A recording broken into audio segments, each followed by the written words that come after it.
If you ever wonder why some of my cats are wearing diapers, then this is the video for you.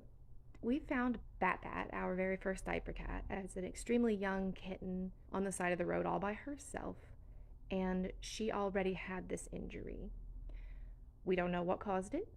Some people jump to conclusions and think that it was abuse, but that is not always the case, and I would venture to say not usually the case.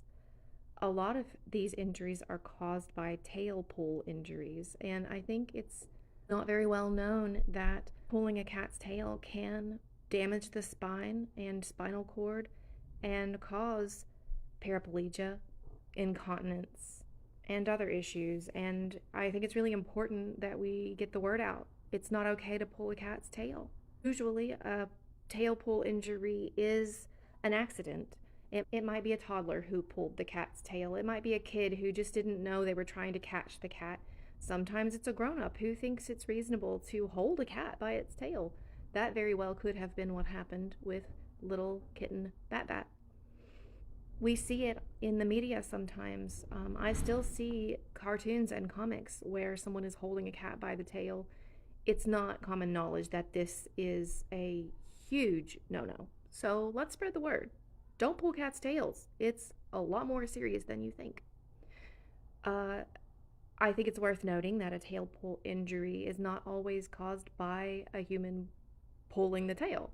It can also be caused by a cat running away from a car, underneath a car, and only the tail gets run over as they are fleeing. That can have a very similar type of injury. And of course, there are other causes as well.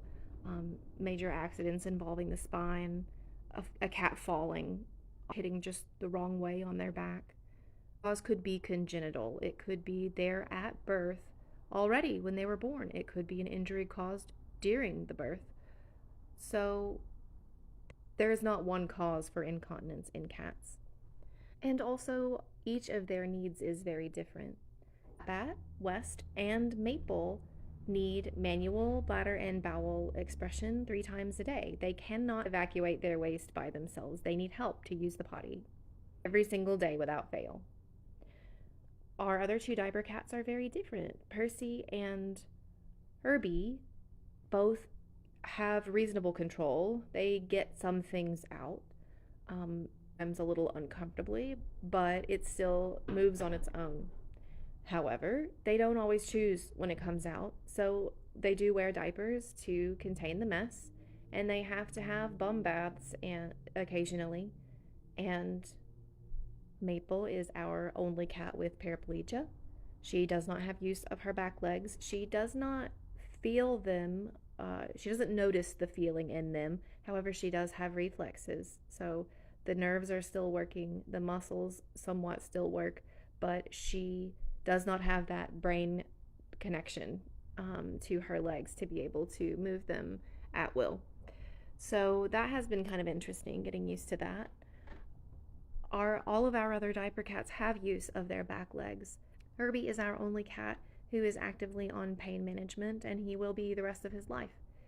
In addition to his probable spinal injury from the past, he also has a birth defect around his private parts that makes it hard for him to use the potty.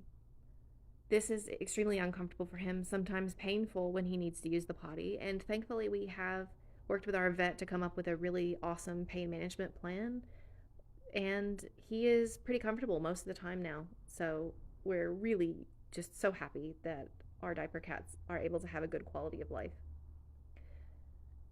The last thing I will say is that anybody can learn how to take care of a diaper cat, even when they need to have their bladder and bowels expressed.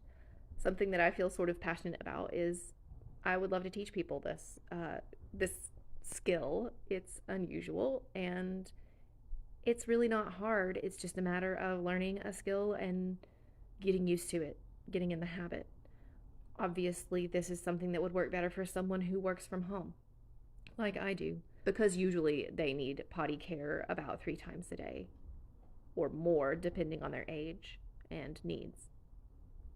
So maybe someday I will follow this dream of teaching diaper cat classes or something to make more homes available to these cats who deserve a full comfortable life despite having been injured. Anyway, thanks for listening. Let me know in the comments if you have any questions. And I hope that if you ever see a diaper cat in need of a home, you will consider learning this skill. And I hope you'll have a better understanding of why some cats wear diapers.